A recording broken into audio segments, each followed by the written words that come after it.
발표할 주제는 저는 유기촉매를 했기 때문에 이제 유기촉매에 합성한 얘기를 할 건데, 이제 유기촉매를 사용하는 이유는 이제 약이 될 것 같은 화합물을 합성하기 위해서 저는 유기촉매를 사용해 왔습니다. 그때 한 시도들과 실패라고 이제 발표 제목을 잡은 거는 아직 그럴듯한 성공이 없기 때문입니다.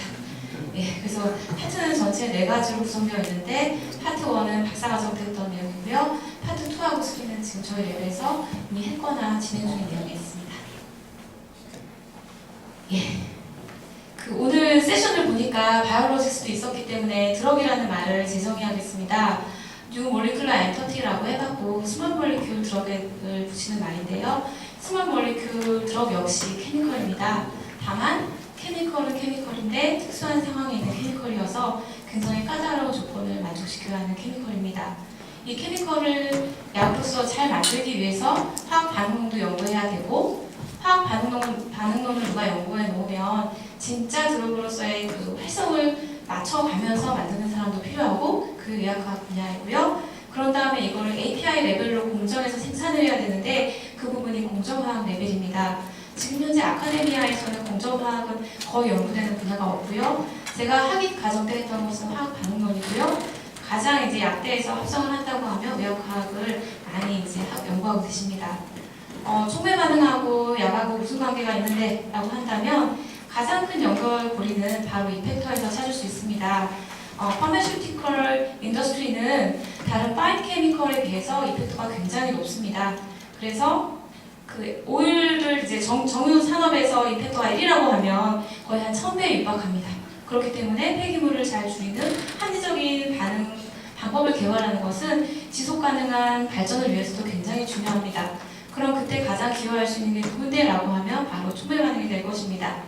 촉매 반응을 이용해서 약을 합성한다고 하면 보통 에시메트릭 버전, 논 에시메트릭 버전이 있는데, 자연 자체에 아미노애시드가 카이럴 센터가 있고 뉴클릭 애시드도 그렇기 때문에 대부분의 약들이 카이럴 센터가 있고, 그렇기 때문에 약을 합성을 하려면 에시메트릭 신서시스가 필요합니다. 몇 가지가 이제 모두 다 알고 있는 사실이고요. 그럼 잠깐 이제 파마 인더스트리에 대해서 잠깐 소개하겠습니다. 파마 인더스트리가 가지고 있는 큰 최대의 문제는 이 산업이 하이 리스크, 하이 리턴 산업이라는 겁니다. LG 라이프 사이언스가 이제 독자 생존을 하려다가 결국은 여의치 않아서 LG 케미컬로 돌아갔습니다. 그 이유가 이제 너무 초기 비용이 많이 들고 실패도 크고, 저희가 게임을 할 때 한 게임 끝나고 두 번째 판 들어왔는데 두 번째 판에서 망하면 다시 첫 판부터 시작해야 되고, 이런 것과 같은 원리로 신약 개발의 순서상의 스테이지가 대략 한 4스테이지 정도로 나눌 수 있는데, 한 스테이지를 통과했다고 해서 다음 스테이지에서 생존하리라는 법이 없습니다. 거기다가 이제 블랙박스가 너무 많아서 밝혀지지 않은 인포메이션 때문에 실패하는 게 너무 많고, 나중 후반부에 망할수록 손해가 더 큽니다. 이런 특징 때문에 사실 파마 인더스트리에서 이루어지는 일반적인 연구 방법은 다음 슬라이드 아래 보시는 바와 같은 그 R&D 전략을 채택을 하고 있습니다. 이거는 누구라도 이제 동의할 수 있는 일반적인 그 드럭 디스커버리 프로세스인데요. 생체 내에 어떤 질환을 컨트롤할 수 있는 타겟을 선별을 하고, 타겟 자체를 스크리닝하고, 그 타겟이 정말 괜찮았는지를 밸리데이션 한 다음에 하이스루프 스크리닝이라는 걸 통해서 그 타겟에 가장 잘 결합할 수 있는 괜찮은 똘똘한 화합물을 찾아내고 그걸 유효물질이라고 부릅니다. 그런 다음에 그 유효물질을 좀 더 약이 될 수 있고 성공 가능성이 높은 선도물질로 도출하고, 그 선도물질이 드럭 캔디데이트이 된 다음에 나중에 뉴 몰리큘러 엔터티로 이제 승인을 받게 되는 프로세스에 있습니다. 이 과정에서 사실 진정한 의미로 케미컬은 소외되어 있습니다. 그 이유가 애초 첫 단추가 타겟을 고르는 걸로부터 시작하기 때문에 해당 타겟에 잘 결합할 수 있는 누군가의 케미컬을 찾는 것이 중요한 관심사이지, 그 케미컬이 어떻게 만들어져야 되고 어떻게 해야 나중에 이제 다른 관계에서 좋고, 이런 것들은 1차적인 고려 대상이 아닙니다. 그래서 이펙터도 높고 실패 비율도 높으면서도 전혀 합성적인 측면에 있어서 아직까지 드럭 디스커버리가 큰 고민을 하지 못하고 있습니다. 그래서 이제 저는 한번 거꾸로 전략을 세워봤습니다. 나는 케미스트고 케미스트리가 중요한 연구를 하고 싶기 때문에 일단은 화학합성법 측면에서만 고민을 하고, 그런 다음에 드럭어블한 케미컬들을 많이 만들고, 그리고 그것을 일반적으로 이제 라이브러리라고 부르는데요. 많이 만들어 놓고 그 만든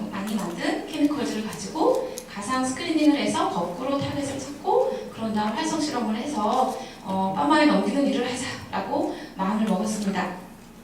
예, 이 둘의 관계는 어떻게 보면 굉장히 다른 관계인 것처럼 보이지만 그 타겟과 드럭 사이의 1대1 관계인 건데 아래 부분에서는 타겟 중심으로 타겟의 매칭이 잘 되는 케미컬을 찾고 위의 방법은 케미컬을 정하고 케미컬에 잘 매칭이 되는 타겟을 찾자라는 전략입니다. 아래의 전략이 훨씬 괜찮기 때문에 여태까지 다 아래 전략을 선택하고 있습니다. 왜냐하면 타겟이 한번 고정이 되면 그것과 관련한 양이나 모든 그 활성 실험을 마련하는데 돈도 많이 들고 시간도 많이 들고 어렵기 때문에 일반적으로 케미컬은 어디선든 쉽게 구해올 수 있다라고 생각을 합니다. 예, 다음 보시는 슬라이드는 제가 비효율성에도 불구하고 거꾸로 전략을 선택한 이유입니다. 케미컬 스페이스라는 용어는 원래 존재하는 용어고요. 네이처에 가셔서 케미컬 스페이스 하면 이제 많은 논문을 찾으실 수 있는데요. 여태까지 환산된 예측하기에 컴퓨테이셔널 케미스트가 예측하기에 케미컬 스페이스의 크기는 대략 10의 60승계 정도의 케미컬이 존재한다고 합니다. 그 안에는 드럭이 될 수 있는 케미컬도 있고 진짜 드럭의 레인지에 드는 케미컬도 있다고 하고 그 안에는 현재까지 알려져 있는 합성법으로 만들 수 있는 게 있고 없는 게 있을 텐데 저의 철학적 소견으로는 드럭 스페이스와 합성할 수 있는 영역이 완전히 일치하지 않아서 합성법이 조금 더 개발이 된다면 아직까지 정복하지 못한 드럭 스페이스에 있는 뭔가의 케미컬을 만들 수 있을 거라고 생각을 하고 있습니다. 합성할 수 있고 드럭으로서 가치가 있는 거는 향후 이전 세기까지 포함해서 한 두세기 동안에 이미 다 합성이 됐다고 판단을 합니다. 그리고 그렇게 합성된 화합물들 중에 흔히 다빈도로 나오는 그런 약물을 우리가 뭐라고 부르냐면 프리빌리지드 스캐폴드라고 부릅니다.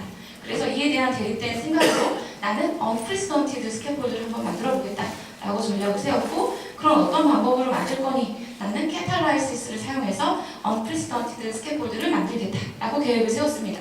하지만 이제 없는 거에서 그러니까 있는 거에서 이것과 반대를 하겠어요 라고 하면 반대한 것까지는 좋은데 그 반대한 상이 과연 무엇이 될 건가를 구체적으로 정하는 것은 쉽지 않습니다.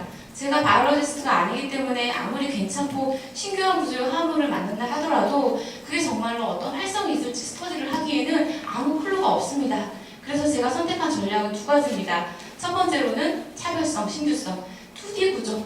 우리가 흔히 그리는 케미컬 스트럭처의 2D 구조에 있어서는 기존 것과는 좀 다른 걸 만들어 보고 싶다. 그렇지만 3D 구조. 어차피 약도 3D, 프로테인도 3D, 사람도 3D니까 그 기존에 있는 것과 3D 좌표적인 면에 있어 동질성이 있다면 이것도 약으로서의 가능성을 더 높일 수 있다라고 해서 이제 동질성도 갖는 이 상반된 성질의 화합물을 이제 만들고자 했고 이런 저의 합성 전략을 케미스트리 오리엔티드 신서시스라고 해서 CHOS라고 약어를 붙이고 제가 코스라고 부르고 있습니다. CH는 우리나라에서는 치읓이어야 하는데 케미스트리가 크기 때문에 제가 그 코스라고 부르고 있습니다.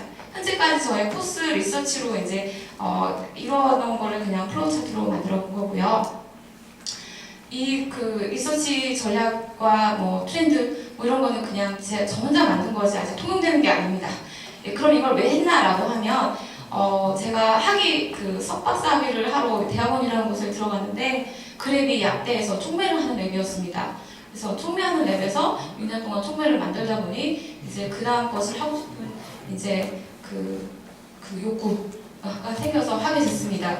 예, PhD 코스 동안에는 실제로는 unprecedented 스캐폴드가 아니라 precedented chiral 컴파운드를 만드는 게 저의 미션이었습니다. 그래서 여기 보시는 바와 같은 말로나믹 에스터를 출발 물질로 해서 얘를 입체 선택적으로 알파 알킬레이션을 해서 알파 알킬레이션 화합물을 가지고 그렇게 단위체로 많이 쓰이는 뭐 아미노 알코올이나 베타 뭐 아미노 애시드나 베타 하이드록시 에스터 뭐 이런 것들을 만들었습니다. 만드는 방법으로서 저희 랩에서 선택한 전략은 페이즈 트랜스퍼 캐탈라이시스라고 해서 이제 상전이 서로 다른 2개 이상의 상을 왔다 갔다 하는 촉매를 사용을 했었습니다. 네, 여기 사진은 이제 지도 교수님 사진이고요. 페이즈 트랜스퍼 캐탈라이시스는 유기촉매이기도 하지만 실제로 산업 현장에서 그 오게닉 케미스트리라고 자기를 이렇게 아이덴티파이 하지 않는 사람들도 쓰고 있다고 저는 들었습니다. 있습니다. 왜냐하면 굉장히 마일드한 컨디션에서 이루어지고 안전하고 값도 싸고 그린 케미스트리 어프로치에 가깝기 때문에 굉장히 괜찮은 전략이라고 들었습니다. 그 유용성과는 무관하게 메커니즘 스터디는 충분히 되어 있지 않아서 실제 그 두 산을 왔다 갔다 하는 촉매가 어떻게 행동하고 진짜 어떻게 이루어지는지 리얼 스토리를 아는 사람은 정확히는 없습니다. 다만 그냥 누군가 통용하건대 아마 이렇게 작동할 거야 라고 일반적으로 상식으로 갖고 이제 사용을 하고 있습니다. 여태까지 보고된 페이즈 트랜스퍼 카탈리스트의 스트럭처는 여기 오른쪽에 보시는 바와 같은데요. 공통점이 있다면 한 3가지 정도가 있습니다. 첫 번째로는 애시메트릭 버전을 하기 위해서 카이럴 스캐폴드를 부착했다. 카이럴리티가 있는 뭔가의 구조가 붙어있다 라는 거고, 두 번째로는 셔틀 역할을 하려면 물 쪽에도 친하고 유기층에도 친해야 하기 때문에 물 쪽에 친할 수 있는 케타이온 혹은 NIO의 이온 캐릭터가 있어야 하고, 유기층에 친하기 위해서는 하이드로포빅 서티가 있어야 하기 때문에 굉장히 많은 파이 일렉트론, 그 파이 본드를 확인하실 수 있습니다. 저희 랩에서도 주엠바 캐탈리스트라고 해갖고 이제 이거를 이제 퍼블리케이션을 하고 페이턴트를 안 쓰는 바람에 지금 알드리치 카탈로그에서 이제 찾아볼 수 있습니다. 예, 그래서 저는 PTC 리액션을 이제 하러 대학원을 간 건 아니지만 제가 대학원을 들어갔기 때문에 PTC 리액션을 해야 했고요. 다만 그 기존의 촉매 반응과 애시메트릭 캐탈리스트 사이에 차이가 있다면 애시메트릭 캐탈라이시스는 아무 때나 잘 일어나지 않습니다. 뭐 마치 받을 것처럼 논문을 쓰고 안 된 거에 대해서는 얘기를 하지 않지만 실제로 애시메트릭 캐탈라이시스는 그 촉매가 행동할 수 있는 능력을 발휘할 수 있는 기질의 범위가 한정되어 있습니다. 그래서 저희 랩에서는 PTC라는 것을 가지고 반응을 가지고 이제 잘 활동할 수 있는 그 기질을 찾는 것이 굉장히 중요했었습니다. 예, 이거는 저의 의견은 아니고요. 리뷰를 몇 번을 잘 읽은 다음에 취합해놓은 결과인데요. PTC와 잘 결합하기 위해서는 기질 자체도 하이 일렉트론을 가지고 있어야 하고요. 또한 그 사용하려는 두 상 중에 하나가 보통 베이스 시스템이 되는데 해당 베이스 시스템에서 적절하게 프로톤이 떼어서 프로 뉴클리어 파일이 될 수 있는 pK 값이 중요했습니다. 또한 반응이 일어나고 난 다음에 힘들게 카이럴 센터 도입했는데 라세마이제이션이 일어나면 곤란하기 때문에 라세마이제이션으로 돌아가지 않는 것이 굉장히 중요했었습니다. 제가 이 연구를 처음 시작했을 때는 원쓰리 다이 카보닐의 알파 위치에 그 터셔리 카이럴 센터를 도입하는 친환기 하나만 이제 도입해서 카이럴리티를 도입하는 이런 연구가 되어 있지 않았습니다. 그래서 이제 저희 랩에서 이제 출판할 때는 전 세계에서 세계 최초로 우리가 NHO 셀렉티브하게 알파 위치에 카이럴 센터를 도입했다. 모노 알터레이션라고 이제 주장을 하고 퍼블리케이션을 했었는데요. 이제 그 다음 스토리는 이제 시간 관계상 생략하겠습니다. 예, 그 반응을 최적화시키기 위해서 저의 미션은 서브스트레이트를 잘 디자인하는 거였기 때문에 이미 잘 사용하고 있는 PTC만 선정을 해서 그 조건을 스크리닝하는 것을 했었습니다. 일단 가장 이제 괜찮았던 쉬운 서브스트레이트로 이제 말로나마이드 에스터 중에 제일 간단한 거를 선택을 해서 NHO메릭 익세스를 올리는 게 이제 저의 미션이었습니다.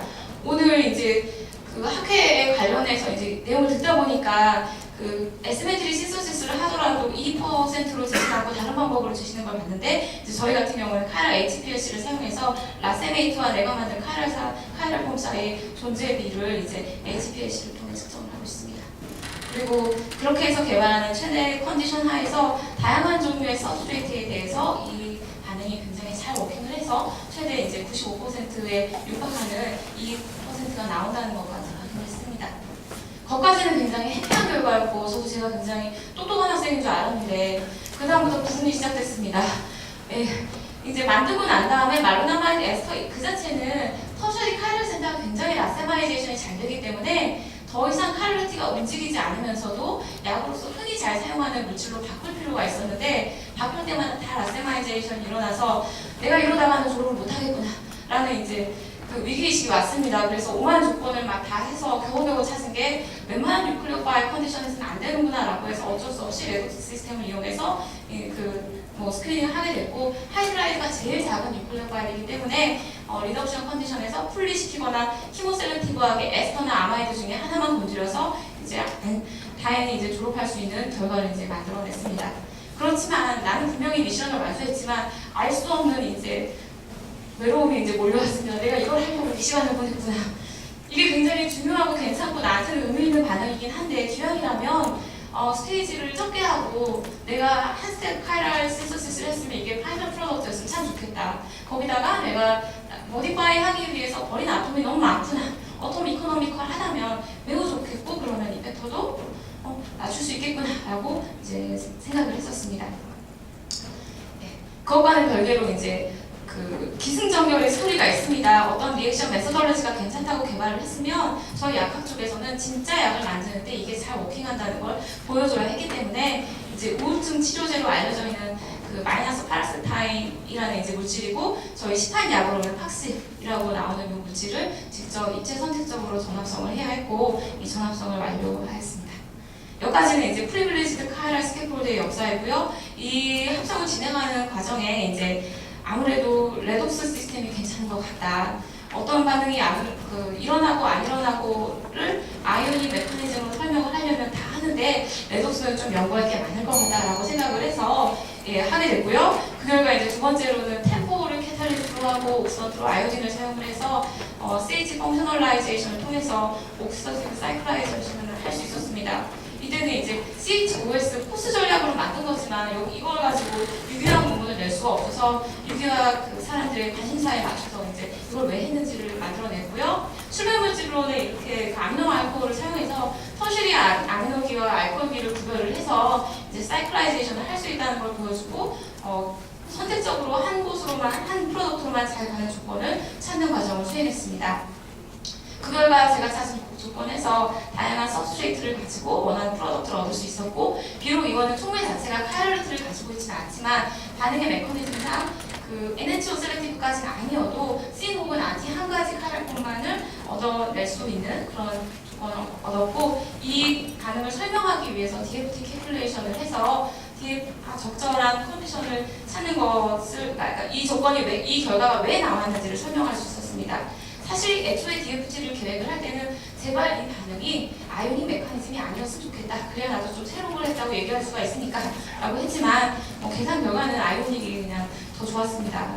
그래서 이제 세웠던 패스웨이는 세 가지로 아이오닉 메커니즘 그리고 아미늄 라디칼 케타이온, 알파 아미노 알키 라디칼 케타이온 이 세 가지를 세웠었는데 결과적으로는 그 아이오닉 라디칼 패스웨이가 에너지적으로 가장 이제 페이버를 한 걸로 이제 분류가 되었고 이 그 메커니즘 스터디를 삼아서 카이랄 캐탈리스트를 도입하기에는 아직까지는 단점이 많다라고 해서 지금 홀딩되어 있는 상태입니다. 그래서 조금 더 쉬운 주제를 선택했습니다. 2010년쯤에서 이제 그 다른 그룹에서 이제 이시아라 그룹이나 뭐 워스 그룹 아니면 그 몇 개의 그룹에서 트리발란트 아이오딘에 이제 카이랄 스캐폴드를 붙여갖고 카이랄 캐탈리스트를 개발했습니다.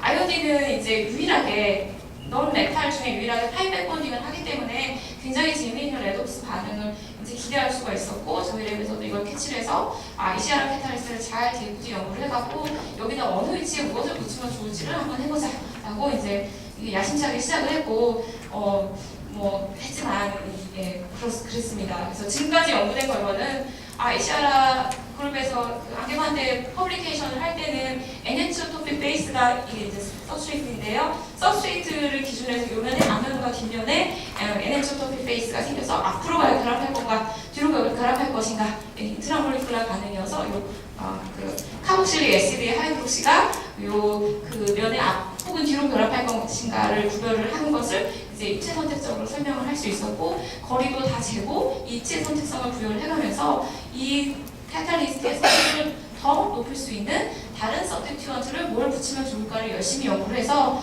연구한 결과를 토대로 만들었습니다. 만들어서 올소 사이클라이제이션을 했을 때는 레퍼런스로 있던 이시아라 카탈리스트를 능가하지는 못했지만 거의 그에 근사하는 결과를 얻을 수 있었습니다. 그렇지만 저희가 희망했던 좀 더 넓은 스코프, 기즈 스코프를 넓히기 위해서 파라 사이클라이제이션을 했을 때는 그거보다 개선됐지만 아직까지는 갈 길이 없는 그런 결과를 얻었습니다.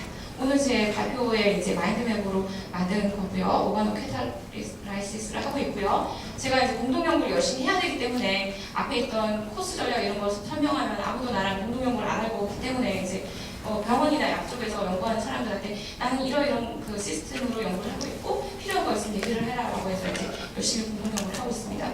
제가 여태까지 딴 그랜트는 대통령 포스터까지라 하고 아직 신진 연구를 못 땄습니다. 그래서 열심히 연구를 해서 네, 꼭 신진 연구 하고 싶습니다. 네, 여기가 우리 랩이고요. 지금 발표했던 연구자 중에 이제 김강 석사과정 학생이 마지막 발표했던 캐탈리스트 이제 설계하고 합성하고 DFT 하는 일을 하고 있고요. 두 번째 스토리는 이 여학생이 이제 실험을 거의 다 했고요.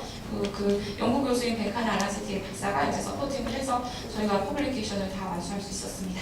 경청해 주셔서 감사합니다.